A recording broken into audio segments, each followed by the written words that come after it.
Lunes 15 de marzo, saludos señoras, señores, bienvenidos como cada día a este espacio, a esta revista de prensa, a este recorrido que hacemos cada mañana por el kiosco, por las portadas de los periódicos que se editan en nuestra provincia, Diario de Córdoba, ABC, El Día de Córdoba y también, como siempre, la prensa digital. Hoy los periódicos, como cada lunes, coinciden solo en la foto que es para el fútbol, luego hablaremos de fútbol, pero los titulares cada uno va por un sitio. El Diario de Córdoba, por ejemplo, abre hablando de movilidad. Andalucía solo abrirá la movilidad donde haya menos tasas de positivos. Ahora comentaremos el asunto, pero básicamente se trata de marcar una raya y de la raya para abajo habrá movilidad y de la raya para arriba pues no se podrá entrar o salir de las provincias o de los distritos o de las comarcas según cómo se determine por parte de la Junta. La foto la están viendo para el triunfo del Córdoba ayer en el Ejido.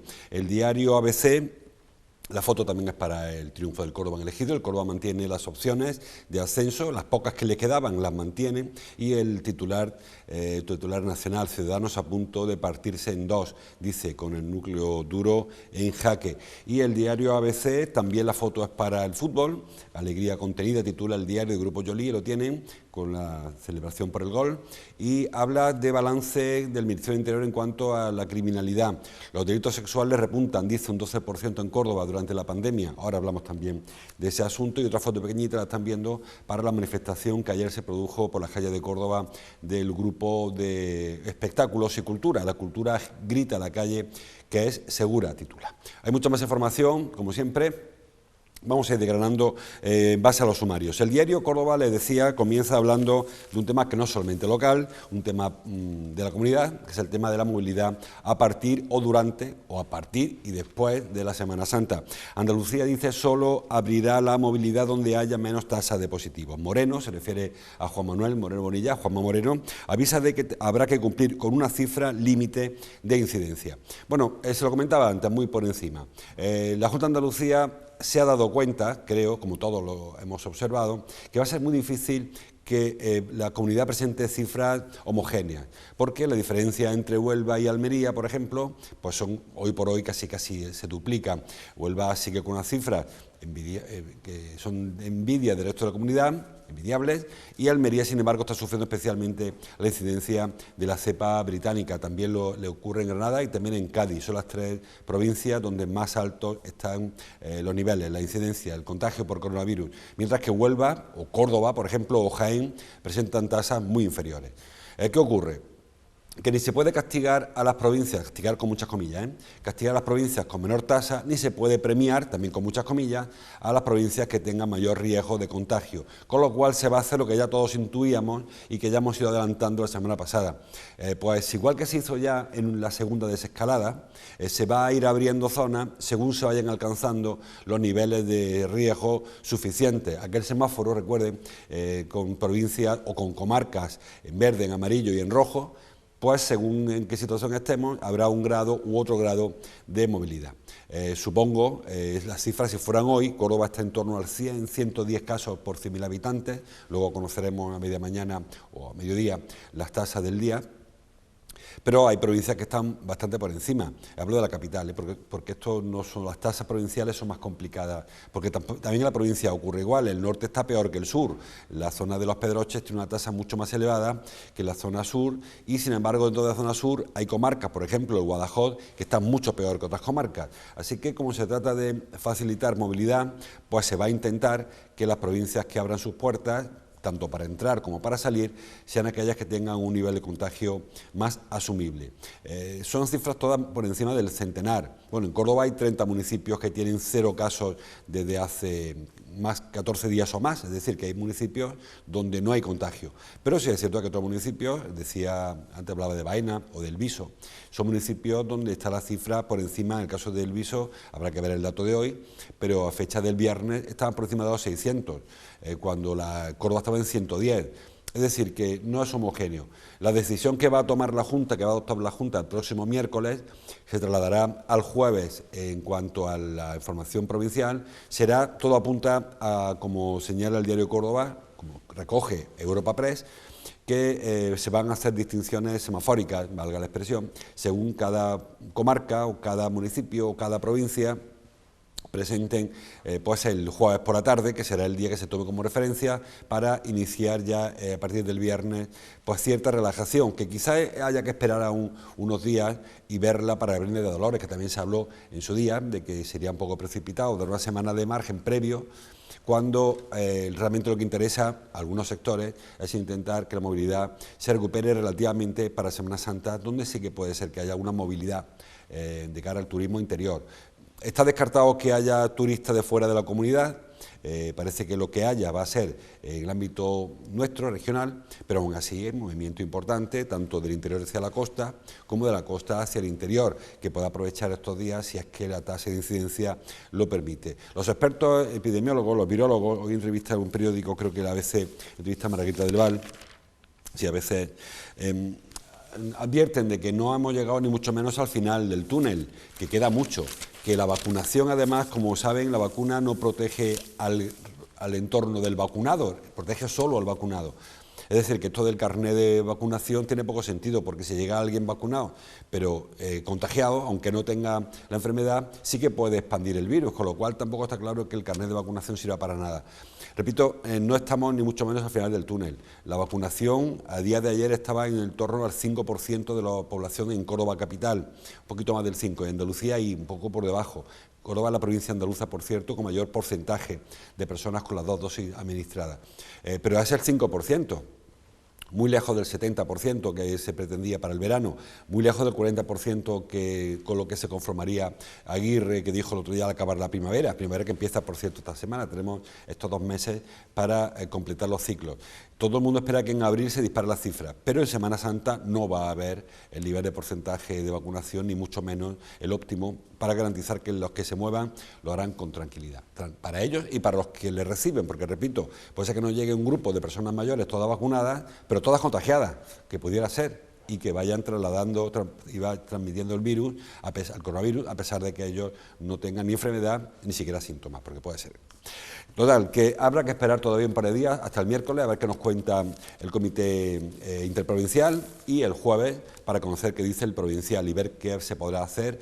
Repito, si las tasas están en la raya que determine el comité de expertos, este comité de alerta de salud pública de alto impacto, que es en definitiva quien va a proponer y quien va a recomendar las aperturas, la relajación en las limitaciones de movilidad, sobre todo, y comerciales. Ya se está hablando de que si se va a ampliar el toque de queda hasta las 11 de la noche, de que si se va a ampliar el horario comercial de los bares hasta las 10, en fin, vamos a esperar hasta el miércoles a ver qué dice el Consejo y el jueves a ver cómo se traslada a cada provincia. Más titulares. El diario El Día habla, les decía, del informe de criminalidad. Dice el periódico, como les comentaba, que los delitos sexuales repuntan un 12%, durante la pandemia. Bueno, realmente los delitos en general bajan durante la pandemia. Es lógico también que bajen a consecuencia de que ha habido menor actividad. Es más difícil que haya tirones si la gente no sale a la calle. Es más difícil que haya un robo en vivienda cuando las viviendas no han estado desocupadas prácticamente un fin de semana en todo el último año. Y ahí se explica el descenso de la criminalidad. Han repuntado un poco, un 12%, pero los números absolutos no son muchos. De hecho, por ejemplo, delitos sexuales en violación, delito de violación, ha habido un caso más, me parece, de un año para otro. Hubo 21 y ha habido 22 delitos en la provincia de Córdoba durante el año 2020. Es decir, ha habido un repunte, pero hablamos de muy pocos delitos, afortunadamente, claro, de 21 a 22. Ha habido un delito que ha aumentado también, por ejemplo, el asesinato no consumado ha aumentado, pero también hablamos de cifras bajas, de 7 cifras, de 3 a 7. Hubo 7 en el 2000, no, ese ha bajado también. Hubo 7 en el 2019 y 3 en el 2020. Son cifras muy bajas, con lo cual es difícil extrapolar los datos porcentuales a datos absolutos, ¿no?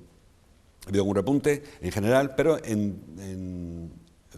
repuntes concretos, pero en tónica general se ha pasado de 25.000 delitos a 21.900, es decir, que ha habido un descenso importante, como señala el titular del Interior, del 13% en el número absoluto de criminalidad, aunque, como señala la portada del diario El Día, que veíamos antes, en el caso de los delitos contra la integridad sexual, hablamos de agresiones, abusos, etcétera, pues ha habido un repunte del 12%. El resto, pues se explica, como les decía, los tironeros, los descuideros, los carteristas. No ha habido feria, no ha habido Semana Santa, no ha habido patios ni cruces, es mucho más complicado ese tipo de hurto, ¿no? Con lo cual se han caído. Los robos con escalo, las casas estaban ocupadas todo el tiempo. En fin, ha habido una serie de circunstancias que han modificado en este sentido el análisis estadístico, aunque en líneas generales hay que decir que ya el año anterior, que no hubo pandemia, o no hubo hasta el final un poquito, también hubo un descenso en la criminalidad. También aquí lo que se analiza son delitos denunciados e investigados. Hay algunos delitos que lamentablemente pues, no llegan a denunciarse, con lo cual es más complicado utilizarlo comparativamente, porque depende más que los delitos que se producen, los delitos que se conocen, que no siempre coincide el número del que se conoce con el que se produce. El balance se hace trimestral y en esta ocasión la información que publica, creo que Contador en el diario El Día, recoge del año completo 2020 porque sí se puede hacer ya con el último trimestre de 2020. Más información. El diario ABC, por ejemplo, habla de muchas informaciones en la página 2, pero me quedo con el tema del plan de turístico de grandes ciudades. Titula: el Ayuntamiento de Córdoba pierde 1,4 millones de euros por el plan turístico tras 6 años de tortuosa gestión. Ya hemos ido toda la semana pasada hablando de esta pérdida de dinero. El plan turístico de grandes ciudades lo firmó siendo alcalde Nieto, si mal no recuerdo, en el año 2015. No, se firmó en el 2015, sí, 2014. Se firmó, el acuerdo consistía en que el Ayuntamiento ponía 2 millones de euros, la Junta ponía 3 millones de euros y con esos 5 millones de euros se cometían una serie de grandes proyectos encaminados todos ellos al turismo. 2014, repito, para acabarlo en 2016, se pidió una prórroga, ya gobernaba Isabel Ambrosio, ya estaba Izquierda Unida a cargo del turismo, y se firmó una prórroga porque no dio tiempo a gastar ni mucho menos lo que se había previsto, no se llegó ni a la mitad en aquel plazo inicial de 2 años. Se firmó una prórroga, se firmó una segunda prórroga porque tampoco dio tiempo. Se ha ido prorrogando el plan turístico de grandes ciudades porque había razones objetivas que permitían la prórroga. Por ejemplo, las obras del Templo Romano se pararon a consecuencia de que la empresa que estaba adjudicataria de la obra pues no quiso seguir, no pudo seguir, no tenía fondos suficientes para acometer el proyecto y se paró. Y eso motivó a que hubiese una prórroga y se contemplara y se aceptara. El convento Regina ocurrió algo parecido, también hubo una empresa que inicialmente se quedó con el proyecto, licitó, o sea, se presentó y consiguió el proyecto y se borró antes de empezar. Luego incluso hubo una actuación en Regina, unos trabajos previos que se intentaron justificar y no coló. La Junta dijo que aquello no era una obra turística y no coló. Es decir, que ha habido un momento en que se ha ido prorrogando los distintos planes y cuando ha llegado este año la hora de prorrogarlo, dice la primera teniente de alcalde, responsable de turismo, Isabel Albás, dice que no ha habido forma de prorrogarlo, que lo comentó, lo consultó con el consejero, con Juan Marín, que es de su partido, por cierto, y que le dijo que este año no había más prórroga ya, que se liquidaba el que había y se iba a cometer un nuevo plan, se llame como se llame, no se llamará igual, saben que hay la costumbre de los políticos que cuando cambia el gobierno se cambia el nombre, siempre, parece que hubiera algo distinto, y que se está preparando un nuevo plan de ayudas a los ayuntamientos, a los municipios, para que cometan grandes obras turísticas, y que era mejor, por lo tanto, acabar con el que había. Claro, ¿qué ha pasado? Que al saldar el plan que había, sin conseguirse ni mucho menos los objetivos, pues ha habido una importante pérdida. En concreto, señala el diario ABC, lo hace Baltasar López, 1,36 millones de euros los que o se dejan de ingresar o se pierden directamente, porque de esa cantidad hay una parte importante, que son 494.000 euros, que hay que devolver, que ya nos mandó la Junta a Córdoba para que se hicieran actuaciones de este tipo, turísticas, y hay que devolverlos, medio millón de euros que hay que sacar de las cuentas del ayuntamiento, el banco, que están ahí tranquilamente, y mandárselos al banco, a la cuenta de la Junta de Andalucía. Eso es dinero líquido que se paga, dinero contante y sonante. Pero es que además hay 178.000 euros que hay que pagar por demora, por el tiempo que el dinero ha estado en las cuentas de ayuntamiento y que no ha servido para lo que se debió invertir. Además, hay que sumar 750.000 euros que no se van a ingresar, que eso es la cuarta parte de lo que tiene que mandar la Junta de Andalucía,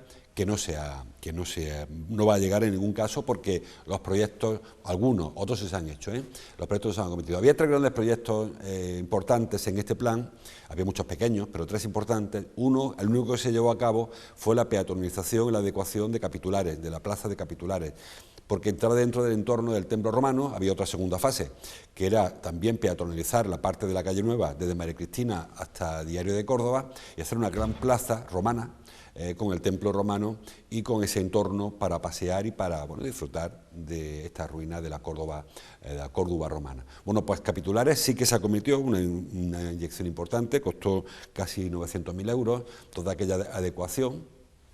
Y los otros 2 grandes proyectos, pues por ejemplo, de Regina no ha podido invertirse ni un solo euro, que no es cierto también, porque se ha gastado dinero, pero el dinero que se ha gastado no ha podido achacarse, justificarse para el plan de las ciudades, porque fueron trabajos previos, trabajos de redacción, trabajos de ver cómo estaba el edificio, etcétera, y eso no ha colado. Se intentaron meter ahí un dinerito, no sé cuántos mil euros, 170.000 euros, para ver si colaba, y no ha colado, y eso hay que devolverlo. Y el otro gran proyecto que tampoco se ha podido ejecutar es el del templo romano, precisamente, que había en torno al 1.000.000 de euros de presupuesto para acometerlo. Y, como saben, la obra comenzó. La obra es una obra muy interesante, la que se pone en valor en los restos arqueológicos, lo más importante de la etapa romana que tiene Córdoba. Una visita con un centro de interpretación que iría en el ayuntamiento, la parte baja de Capitulares, la parte que pega lógicamente al templo romano, donde se iniciará la visita, con una pasarela, con una visita al foso, una obra muy interesante. Pero, como les decía antes, las obras se paralizaron porque la empresa adjudicataria no pudo o no supo o no quiso seguir con la obra, y ahí se quedó la cosa. Con este lío de la contratación pública, la ley de contratación pública, pues la obra no se ha podido reanudar. Parece que ahora hay ya intención de hacerlo, pero la obra va muy lenta, ¿no? Igual que Regina, que también la intención era tomar el proyecto para 2021. El caso del templo romano se quedó con una parte hecha y otra parte sin hacer. Regina no se ha hecho nada, y lo que es peor en el caso de Regina es que ni siquiera se sabe qué se quiere hacer, porque allí se habló de un contenedor cultural. Contenedor es esa palabra, ese invento que hay ahora para hablar de una sala museística, para conciertos o para exposiciones, para lo que sea. Y también había la intención de poner allí, de instalar el Museo de las Cofradías. Pero bueno, no ha habido una idea clara de qué quería hacerse allí. Hoy, por cierto, los vecinos de Regina han enviado una nota de prensa exigiendo que se ponga en marcha lo que sea, pero que acabe con la incertidumbre de ese edificio en obras permanentes, como lleva toda la vida el convento de Regina. Había más obras. También había un proyecto muy interesante para la iluminación artística de la Puerta del Puente, que no se pudo acometer porque la Junta ha entendido que eso no era un proyecto turístico. Pues yo creo que sí, pero decidieron que no. O el Museo de los Patios, que también se quedó un poco parado, o muy parado. Había una pretensión de también aprovechar el tirón de los patios para atraer turistas en la época en la que los patios son menos visitables, en forma de museo. Pues también se quedó parado aquella obra que tiene un presupuesto importante de 300.000 euros. En fin, había una serie de actuaciones que no se han hecho, que no se han acometido, que yo entiendo, por pensar bien de nuestras autoridades políticas y nuestras instituciones, que irán ahora en el siguiente paquete con el que la Junta de Andalucía va a regar un poquito de dinero a los ayuntamientos pensando en recuperar turismo. Bueno, a ver ahora qué es lo que se propone, qué obras se proponen, con qué cuantías, si hablamos de cuantías similares, y ver en qué consiste. Yo esto del reclamo turístico, un pequeño paréntesis, hay que pensar que cuando las fronteras se abran, a las provinciales, las regionales, las nacionales, las que sean, todo el mundo va a estar igual que nosotros, intentando captar al turista. Es decir, no seamos tan ingenuos de pensar que cuando las fronteras abran, lo único que la gente va a encontrar, el turista se va a encontrar en la oferta, pues de la visita al Museo de la Calle Trueque o la visita a la Jardinera de Alcázar. Porque todas las provincias, todas las ciudades van a hacer ofertas, y algunas muy atractivas. Pienso, por ejemplo, este verano, cuando lleguen los festivales, los grandes festivales musicales del verano, y habrá que competir con otros festivales, que el año pasado ya nos ocurrió. Recuerden que el año pasado se suspendió el Festival de la Guitarra en Córdoba, pero vimos cómo había, por ejemplo, en Priego hubo un ciclo de conciertos muy interesante, y el poco turismo que había, turismo musical me refiero, pues se acabó, por ejemplo, en el caso de Priego. Es decir, que empezamos ya a ponernos las pilas pensando en que un día las fronteras se van a abrir, todo el mundo sabe que sí, que se va a abrir, y que en ese momento que tenga una oferta interesante, o vamos a perder el tren, porque los turistas que están, algunos de ellos, deseando sacar el billete de AVE o del avión, cuidado con que la oferta que presentemos nosotros no esté a la altura de la que presente el resto, porque puede pasarnos que después de estar un año con los hoteles cerrados, lo que ofrezcamos alternativa para atraer turismo sea lo de siempre, la visita a la mezquita y el paseo por los patios, porque creo que ahí perderíamos una oportunidad importante. Y repito, a poco que se oye, por ejemplo, Écija está haciendo una oferta turística interesantísima pensando en el día que abran las puertas. Hablo de Écija, que es una ciudad que tiene su patrimonio, evidentemente, pero creo que no es comparable con el volumen que puede arrastrar Córdoba. Cuidado si vamos a llegar tarde, también en este caso, a la hora de reabrir nuestras fronteras, porque puede ser, eso, que es la puntilla para un sector que, porque ahora tenemos la excusa de que no hay turismo, pero lo malo es que sí que haya turismo y que elijan otros destinos porque nosotros no hagamos las tareas convenientemente. Más cosas, que las hay. Hay noticia luctuosa que aparece en los periódicos, aunque fue ayer, sobre todo digital, y el fallecimiento de Pedro Pablo Castro, que es el quinto facultativo o sanitario que muere en Córdoba a consecuencia o con coronavirus. Este hombre tenía 61 años, trabajaba en urgencias y falleció la mañana de ayer domingo. Como les digo, ya ayer apareció publicado en todos los periódicos, en los digitales, y hoy tenemos esa referencia en ABC, la portada. Fallece, lo tiene en el diario Córdoba por COVID, Pedro Pablo Castro Brancho, médico del 061 de Córdoba. Llevaba ingresado desde el 17 de enero en la UCI. Es verdad que cuando él ingresó llevaba ya un mes de baja previamente, con lo cual, no está claro que el contagio se produjera en su entorno laboral, pero en cualquier caso hay que lamentar, lógicamente, el fallecimiento de esta persona como de las otras 800 personas, 870 creo recordar que vamos ya, cordobesas que han fallecido durante la pandemia. Es el quinto facultativo. El primero, recuerden, fue el doctor Barragán, médico de Lepanto. Después falleció también otro facultativo, Joaquín Tortosa, otorrino de San Juan de Dios. Falleció una enfermera de Las Setas, Fernanda Nanda Casado, y una celadora del Hospital Infanta Margarita, que se llama Antonia Juan. Este hombre ahora, Pedro Pablo Castro, es el quinto facultativo, sanitario en este caso, que pierde la vida durante esta pandemia. Repito que de los 5 casos, ninguno era un médico que estuviese bregando en las UCI, ¿no? Eran personas que, pues tenían relación lógicamente con los pacientes, con la exposición que eso provoca, pero no han sido personas que tuvieran esta relación tan directa, ¿no? Ese contacto. Ha habido otros muchos facultativos que han habido que ingresar, que han pasado épocas, periodos grandes en la UCI, que sí que se han expuesto sobre todo a aquella época primera, recuerden, donde no había EPIs, donde no había equipos de protección individual, se pasó tan mal. Estos 5 casos todos son lamentables, pero son casos quizás un poco más alejados de esa circunstancia de la lucha directa contra el coronavirus. Así que hoy a las 10, hace un rato, comenzó su funeral por Pedro Pablo en la compañía. Más cosas, que vienen los periódicos. Dice, por ejemplo, hablaba la foto del diario El Día, la cultura grita en la calle que es segura. Se quejan, hablamos antes de los festivales del verano, se quejan los trabajadores de los espectáculos, de la cultura, que son los grandes olvidados. ¿Por qué? Porque primero no se plantea en ningún caso la relajación, la desescalada en ese ámbito, porque se entiende que un festival musical o un espectáculo pues es menos seguro que cualquier otra actividad, que se pueden controlar foros, etcétera, etcétera. Además, estos trabajadores tienen otro agravamiento, otra singularidad, y es que muchos de ellos son, podemos llamarle temporeros, es decir, personas que trabajan solamente durante la feria, durante los veranos, y que ya les pilló la pandemia de marzo pasado, ayer se cumplió un año de estado de alarma, le pilló la pandemia pues sin dar de alta en ningún sitio, o autónomos que no estaban en ese momento de alta, o trabajadores que estaban en el paro, con lo cual no han podido tampoco acogerse a ese tipo de ayudas que ha habido para otros trabajadores. Ellos, entre que no hay ferias, entre que no hay espectáculos, que no se prevén que los haya pronto, y que además la situación les pilló muy desprotegidos, lo están pasando especialmente mal. Ayer hubo de nuevo otra concentración con otra lectura de otro manifiesto, y tienen imágenes del paso de esta manifestación por la calle Nueva, como ven, a la altura del Instituto Góngora, salieron de las Tendillas y terminaron en la Corredera. Y como les digo, la situación es especialmente grave para ellos, porque la perspectiva no es la más halagüeña, mientras que poco a poco se van relajando medidas en otros sectores. En el caso de, bueno, por ejemplo, el caso del circo, de Pepe Ciclo, que estamos viendo en la imagen, es más complicado, porque es mucho más difícil prever cuándo puedan recuperarse pues espectáculos musicales, grandes conciertos, grandes citas.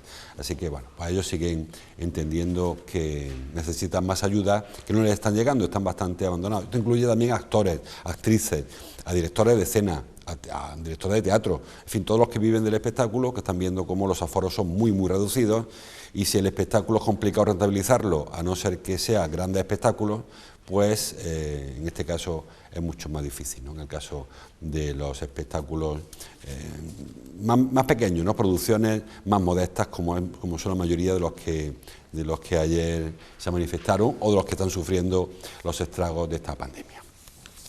Nos queda una cosilla más todavía. Por ejemplo, entre los periódicos, 12 detenidos, dicen, por intentar introducir droga en la cárcel de Córdoba. Lo he leído en el diario El Día, lo he leído también. Ha sido un proceso de investigación de la Guardia Civil junto a la dirección de la penitenciaría, de la cárcel de Alcolea, los trabajadores de la penitenciaría y la unidad cinológica de los perros, que han estado pasando, sospechaban que estaban intentando colar droga en los vis-a-vis a los reclusos, a los internos, y pues pasaron los perros y encontraron que había 11 hombres y 7 mujeres que intentaban aprovechar los vis-a-vis, para pasar pequeñas cantidades, porque hay que decir que a pesar de lo espectacular de que ha habido 12 detenidos y hay unos pocos de imputados más, o de investigados más, 6 personas más, son 18 en total, pero la droga que se ha incautado son apenas 200 gramos de hachís, 7 gramos de heroína, un poquito de cocaína, ni siquiera ha podido pesarse, un porro, uno, y 25 pastillas de sustancias psicotrópicas. La Guardia Civil insiste en que las cantidades son pequeñas, y lo reconocen, pero sí que se está intentando evitar que la droga entre en la prisión, porque eso crea otros conflictos, no solamente ya el consumo de la droga en sí, con lo que yo llevo aparejado, sino otros conflictos, por ejemplo, de convivencia, porque se produce, lógicamente, como sospecharán, pues se producen transacciones no del todo ordenadas, ¿no? Y para evitar eso, lo mejor es que no entre sustancias estupefacientes en la prisión, y por eso se hizo esta operación, que repito, con el resultado en cuanto a drogas muy pequeña, pero sí que en cuanto a personas investigadas o detenidas a consecuencia de ese intento. Y vamos terminando. El diario El Día, por ejemplo, titula: una treintena de municipios de la parte alta de Córdoba, los municipios cordobeses, incumplen la estabilidad presupuestaria. Bueno, hay un par de parámetros que el Gobierno, el Ministerio de Hacienda, ya lleva años intentando que se cumplan a rajatabla, que son la estabilidad presupuestaria y la regla de gasto. Son dos conceptos complejos a la hora de explicarlos, pero que lo que hacen es garantizar que el ayuntamiento no quiebre, no se endeude.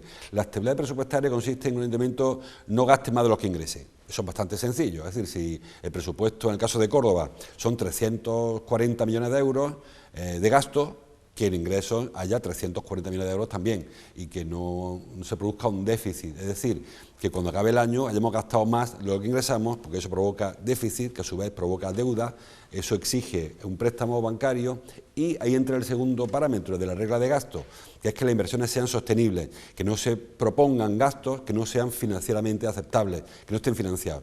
Y también hay un montón de ayuntamientos, sobre todo los pequeños, porque claro, a medida que el ayuntamiento va bajando, en cuanto al volumen de presupuesto, tiene más dificultad, por ejemplo, para la regla de gasto. Para la otra no, si tengo 100.000, gasto 100.000, perfecto, estabilidad presupuestaria. Pero si la regla de gasto con un ayuntamiento pequeñito que tiene muy pocos ingresos en volumen garantizados, eso le limita mucho las inversiones, incluso las plurianuales, porque hay inversiones que aún no habiéndola hoy, el ingreso me refiero, se preparan varios plazos, 4 años, 6 años, 2 años. Claro, ¿eso qué significa? ¿Qué implica? Que hipoteca la actividad de otras corporaciones, porque si es la tuya todavía, este año no la paga la que viene, pero hay ocasiones en las que la inversión ocupa varios mandatos, al menos 2, no suelen ser más de 4 años, y eso ya lo que hace es que compromete la acción de gobierno del que entre, que a veces es el mismo, pero a veces, bueno, es el mismo, con lo cual comprometer al que no es tu dinero, pues todavía, si es tuyo, sabrás tú si te aprieta el cinturón, pero no puedes comprometer el de otro ayuntamiento. Hay que decir en cualquier caso que Hacienda está relajando bastante las medidas a consecuencia de la pandemia. Se entiende que en esta ocasión hay que ser más flexible, sobre todo porque hay que gastar en capítulo social más de lo previsto, y se ha permitido mayores niveles de deuda, que no es déficit. Deuda es, como siempre decimos, lo que se pide a un banco. Déficit es cuando se cierra el ejercicio con más gasto que ingresos.